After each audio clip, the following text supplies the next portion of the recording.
But one thing that struck me as a non-believer, where was the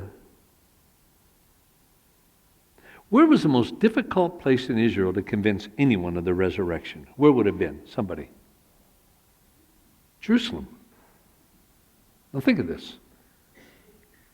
Where a 10, 12, 15-minute walk could take the most adamant skeptic and convince him the tomb is empty. They didn't go off to Caesarea Philippi. No, they went right back to Jerusalem, where they proclaimed Christ raised from the dead. And I can guarantee you, some of the Pharisees, the Sadducees, and the scribes and the Roman leaders immediately went to check out the tomb. So they didn't go off somewhere else. They went right back to the city of Jerusalem. Ron Sider, a historian, one of my favorite, he's a believer. If Christians and their Jewish opponents both agreed the tomb was empty, then we have little choice but to accept the empty tomb as a fact. Totally historically, apart from the New Testament, confirms the Jews, the Romans, and the Christians all said the tomb was empty. So you go into a court of law with that, you're on pretty good, solid foundation. The tomb was empty. But what convinced the disciples that Christ was raised from the dead was not the empty tomb. In my book, I go into many secular, historical explanations of how the tomb could be empty. What convinced him were his appearances after the resurrection.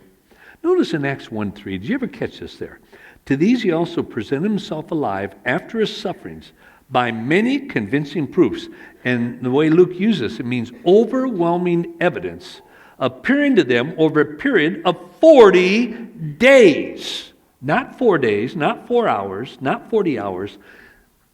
In our own testimony, they said for 40 days he appeared to them with overwhelming evidence that he'd been raised. That's what convinced him.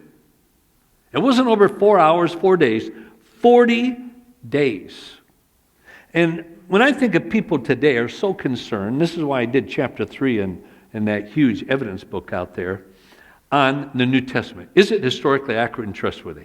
Can you hold it up and really say, thus saith history, and have intellectual confidence in it?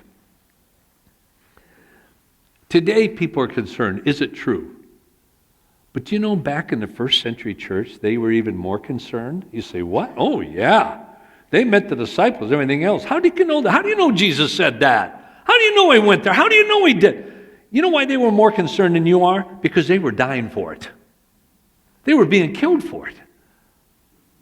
And they said, we want to know. How'd they answer it? 1 John 1:1-3. This is how they always answered him.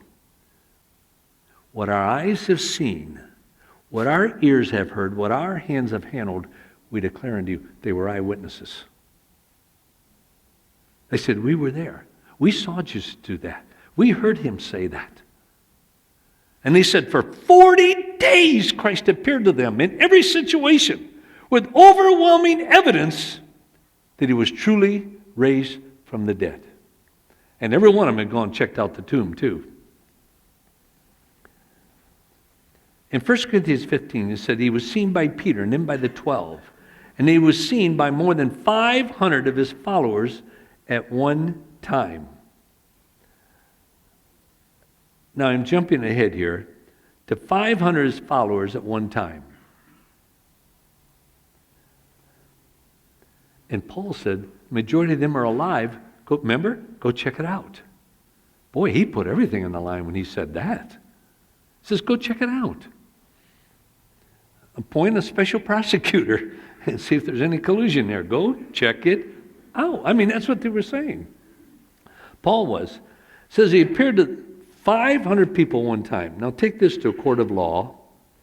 Give each eyewitness testimony 6 minutes. That'd be 50 hours of eyewitness testimony that Christ was raised from the dead. To put one man to death, all you need is one testimony. You just need one testimony to put someone to death. You'd have 50 hours of eyewitness testimony in the court of law. And they said, Paul said, Go check it out. Majority of them are alive today.